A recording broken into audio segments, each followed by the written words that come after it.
अस्सलाम वालेकुम dear students. I hope आप खैरियत से होंगे। तो कल मैंने आपके साथ एक टॉपिक शेयर किया था store and non store retailing का। आज मैं उसी का जो है आपको इन डिटेल समझाऊंगा लेक्चर के थ्रू। तो क्या होता है store and non store retailing? देखिए, इंडिया में काफ़ी रिटेल स्टोर्स अभी मौजूद है जो काफ़ी प्रोडक्ट्स को डिलीवर करते हैं। प्रोडक्ट्स जो है वो कस्टमर्स तक डिलीवर होते हैं क्योंकि कस्टमर्स ही उन प्रोडक्ट्स को जो है वो यूज़ में लाते हैं। तो रिटेलिंग को जो है क्लासिफाई किया गया है दो हिस्सों में। फर्स्ट इज़ स्टोर रिटेलिंग और second is non store retailing. तो पहले पढ़ते हैं हम स्टोर रिटेलिंग क्या होता है। देखिए, जब भी कभी चीज़ों को बेचा जाता है या कोई सर्विस हो उसको बेचा जाता है फिज़िकल फॉर्म में, फिज़िकल प्लेस पे, किसी जगह पे। कोई प्लेस होती है जहाँ पे हम चीज़ों को बेचते हैं, उसको हम स्टोर रिटेलिंग कहते हैं। अ, जो स्टोर रिटेलिंग होती है, इसका एक जो भी कोई स्टोर होता है, रिटेल स्टोर, इसका कोई ओनर होता है, वही जो है सामान को कस्टमर तक ऑफर करता है, बेचता है। तो आज हम पढ़ेंगे इसी के बारे में कि कैसे ये ओनरशिप होती है, कैसे टाइप के रिटेलर्स होते हैं जो फिजिकली एग्जिस्ट है अभी इंडिया में। इसकी कुछ कैटेगरीज है। फर्स्ट कैटेगरी जो है वो है इंडिपेंडेंट रिटेलर्स की। इंडिपेंडेंट रिटेलर्स ऐसे रिटेलर्स होते हैं जो कोई स्टोर ऑपरेट करते हैं। सपोज़ आपका कोई फैमिली बिजनेस है या आपका आपने कहीं पे जाके कोई शॉप को स्टार्ट करना है, उसको हम इंडिपेंडेंट रिटेलर बोलते हैं। आपका क्या होता है, आप कस्टमर्स के साथ डायरेक्ट कांटेक्ट में रहते हैं और उनको अपना सामान, जो भी आप जिस भी टाइप का आप बिजनेस करते हो, उसको अपना सामान बेचते हैं। अगर मैं एग्जांपल ले लूँ इंडिपेंडेंट रिटेलर्स की, सपोज़ हमारे किराना स्टोर है। किराना आपकी लोकेलिटी में होते हैं, मार्केट प्लेसेस पे होते हैं, तो उनको हम इंडिपेंडेंट रिटेलर्स बोलते हैं। तो ये जो है अपनी रिटेलिंग स्ट्रेटजी जो होती है, इनका प्लान जो होता है रिटेलिंग का, ये डिपेंड करता है कि आपकी लोकेशन कैसी है और आप क्या प्रोडक्ट्स बेचते हैं, आपका बिजनेस कैसे ग्रो होगा। सपोज़ आपका कोई किराना स्टोर है किसी लोकेलिटी में, तो आप वैसे ही प्रोडक्ट्स अपने स्टोर में रखेंगे जो उस एरिया के लिए प्रेफरेबल हो, जहाँ जैसे कस्टमर्स उस एरिया में रहते, उस एरिया के अकॉर्डिंग ही अपना मर्केंडाइज आप रखेंगे, सामान रखेंगे, और वही सामान जो है आप कस्टमर्स को देते हैं। तो ये तो हो गई बात इंडिपेंडेंट रिटेलर्स की। उसके बाद एक और कैटेगरी आती है जिनको हम चेन रिटेलर बोलते हैं या कॉरपोरेट रिटेल चेन बोलते हैं। ये कैसे टाइप के रिटेलर होते हैं? ये जो है ऐसे रिटेलर्स जिनका जिनका एक से ज़्यादा रिटेल स्टोर्स जो है ऑपरेट होते हैं। काफ़ी रिटेल स्टोर्स ऑपरेट होते हैं, लेकिन इनका ओनर जो होता है वो सिंगल होता है। इनका ओनर जो होता है वो खाली एक ही पर्सन होता है और उसी के स्टोर्स डिफरेंट जगहों पे ऑपरेट होते हैं। सपोज़ दिल्ली में एक स्टोर इसका है, मुंबई में दूसरा स्टोर है, श्रीनगर में तीसरा स्टोर है, चंडीगढ़ में फोर्थ स्टोर है। तो डिफरेंट प्लेसेस पे अ, एक ही ओनर के काफ़ी स्टोर्स ऑपरेट होते हैं। एक ही उसने जो है अपने स्टोर्स को डिफरेंट जगहों पे ओपन करके रखा है, तो उसको हम क्या कहते हैं, रिटेल चेन या चेन रिटेलर्स हम उनको बोलते हैं।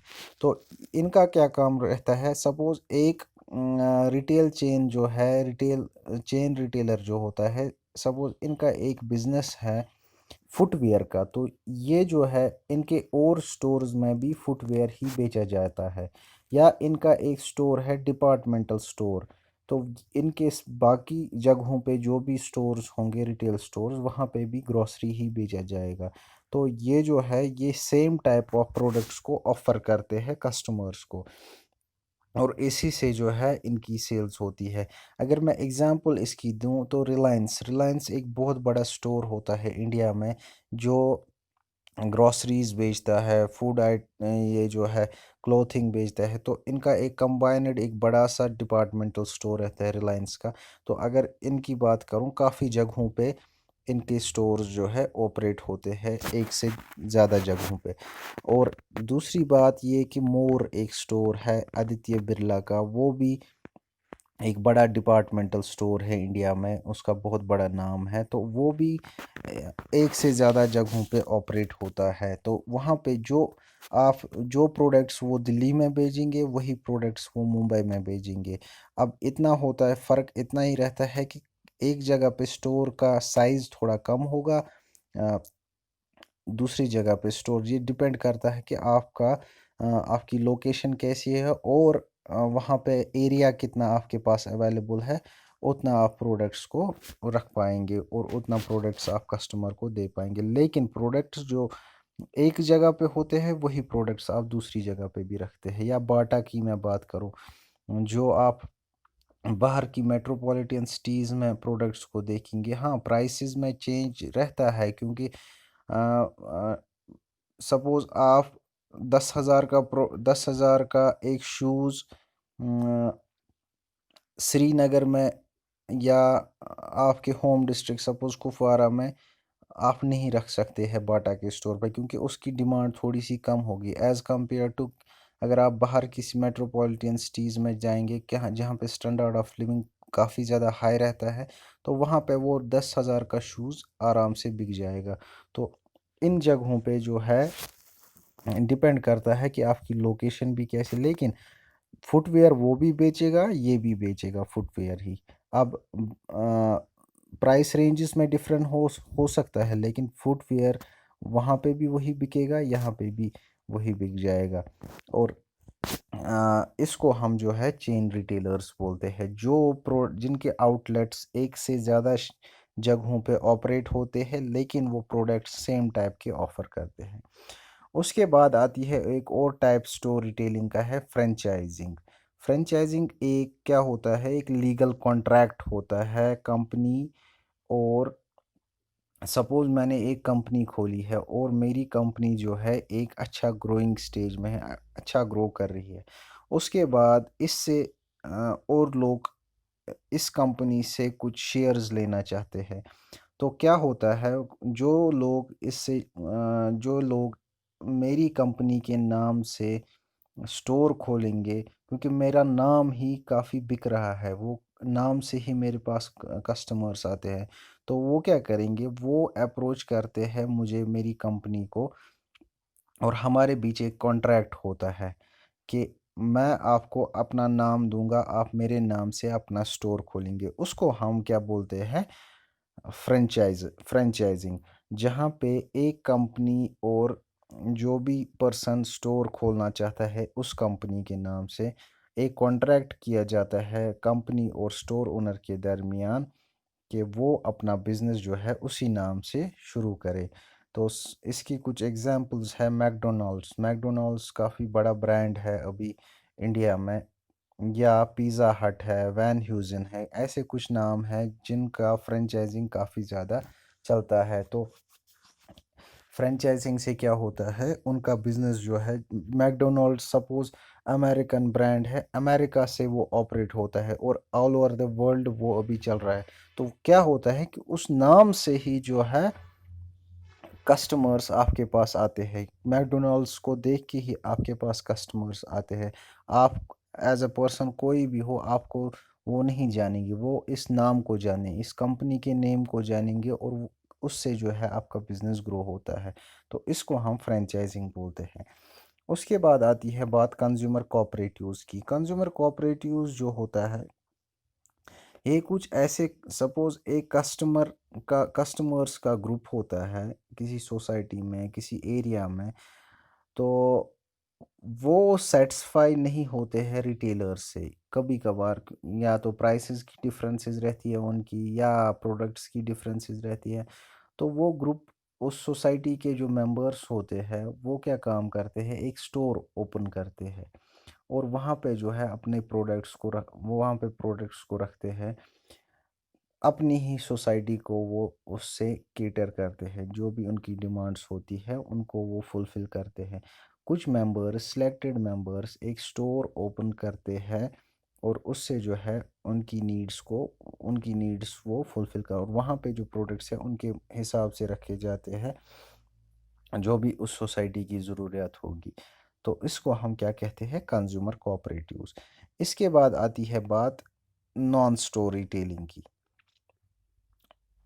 तो नॉन स्टोर रिटेलिंग क्या होता है? नॉन स्टोर रिटेलिंग होता है कि जब हम सामान को बेचते हैं जहाँ पे किसी भी फिजिकल प्लेस या स्टोर के बगैर, किसी भी फिजिकल प्लेस या स्टोर के बगैर जब भी हम सामान को या सर्विसेज को बेचते हैं उसको हम क्या कहते हैं, non store retailing. Non store retailing जो है, नॉन स्टोर रिटेलिंग में डायरेक्ट कांटेक्ट रहता है हमें कस्टमर के साथ, रिटेलर और कस्टमर का डायरेक्ट रिलेशनशिप रहता है। अब नॉन स्टोर रिटेलिंग को क्लासिफाई किया गया है दो हिस्सों में। First is direct personal contact and second is direct response marketing. Direct personal contact क्या होता है? जब आप face to face direct contact में रहते हैं कंज्यूमर के साथ। फॉर एग्जांपल कॉस्मेटिक्स की मैं बात करूं, या ज्वेलरी शॉप की मैं बात करूं, या home appliances, educational materials, nutritional products, ऐसे चीज़ों में आप क्या करते हैं, आप डायरेक्ट कांटेक्ट में रहते हैं कंज्यूमर के साथ।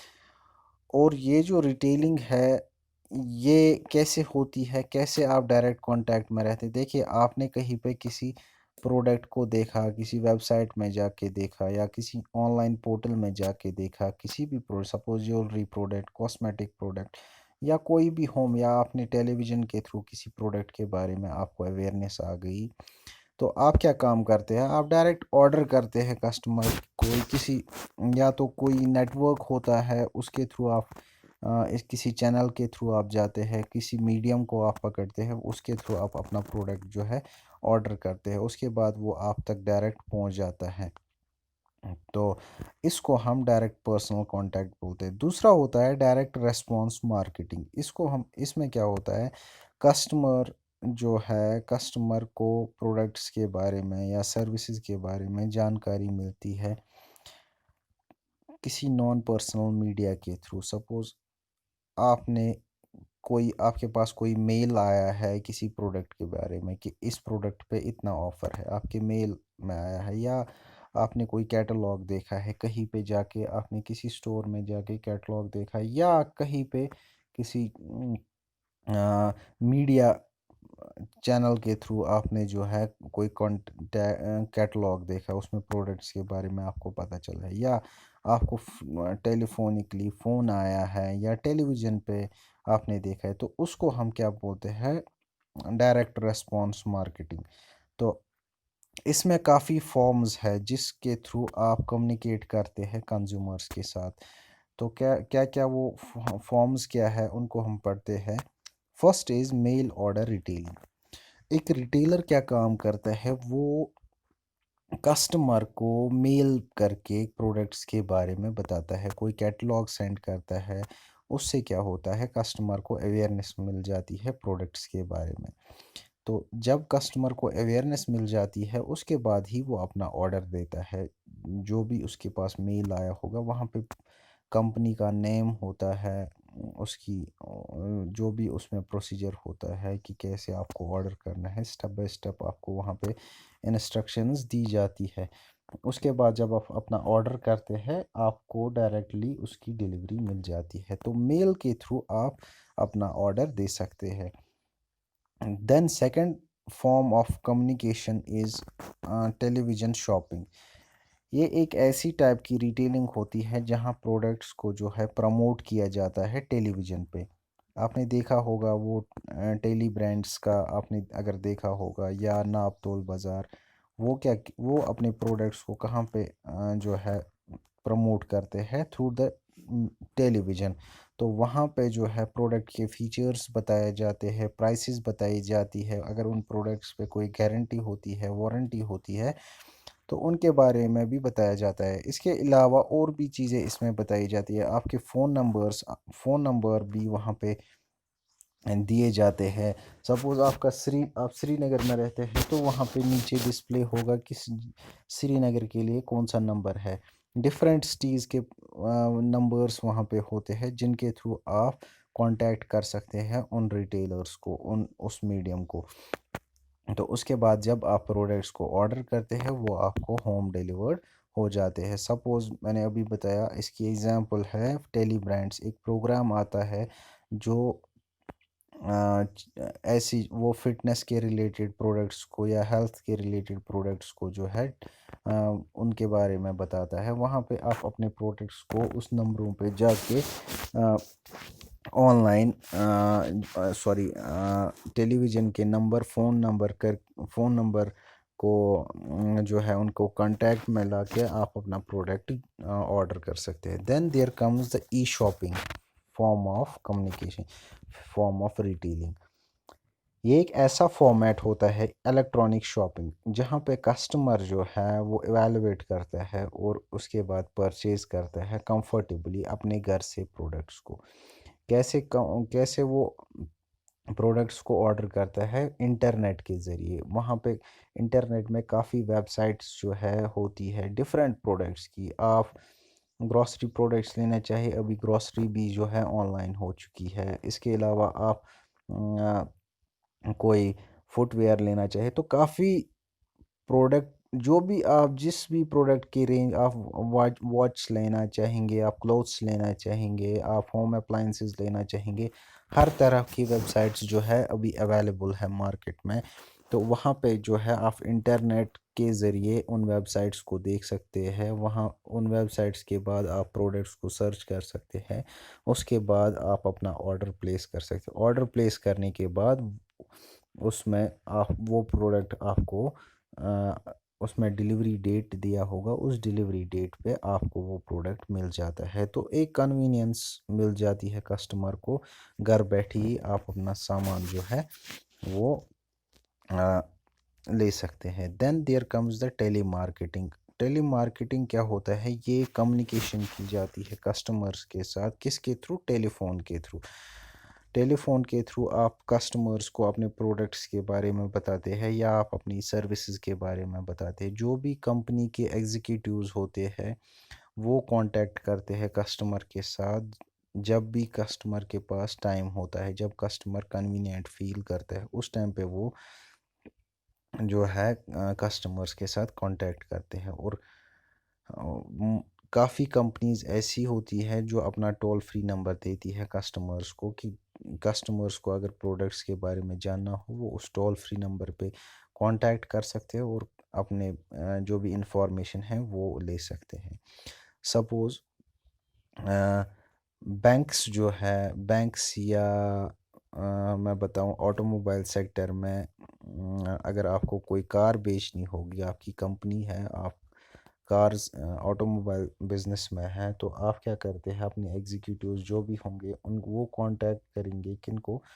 कस्टमर्स को वो कांटेक्ट में लाएंगे टेलीफोनिकली और उनको अपनी कार्स के बारे में बताएंगे, अपनी उन कार्स के फीचर्स के बारे में बताएंगे। या मैं बात करूं बैंक्स जो है, काफ़ी बैंक्स जो है वो कस्टमर्स के साथ कांटेक्ट करते हो और वहाँ से जो है क्रेडिट कार्ड्स, सपोज़ आपको अपने क्रेडिट कार्ड्स बेचने हैं तो आप जो है कस्टमर्स को कांटेक्ट करके उन क्रेडिट कार्ड्स के बारे में बता सकते हैं। इसके अलावा एजुकेशनल इंस्टीट्यूशंस जो उनका एडमिशन्स की सर्विसेज रहती है या वो कोई मटेरियल देना चाहते हैं एजुकेशनल मटेरियल, तो उस सर्विसेज के बारे में वो अपने प्रोडक्ट्स या सर्विसेज को प्रमोट कर सकते हैं टेलीफोनिकली। तो इस तरीके से जो है टेली मार्केटिंग होती है। तो ये जो है इसको हम इस तरीके से हमारी store and non store retailing होती है। आई होप कि आपको ये पूरा क्लास जो है वो समझ आया होगा। इसमें कोई कंफ्यूजन होगा, क्वेरी होगी, तो वो प्लीज़ मुझे लिखिए कमेंट्स के थ्रू या वॉइस मैसेजेस के थ्रू, जो भी आपको मीडियम अच्छा लगे, सही लगे, तो वैसे आप मेरे साथ कांटेक्ट कर सकते हैं। Thank you very much. Allah bless you all.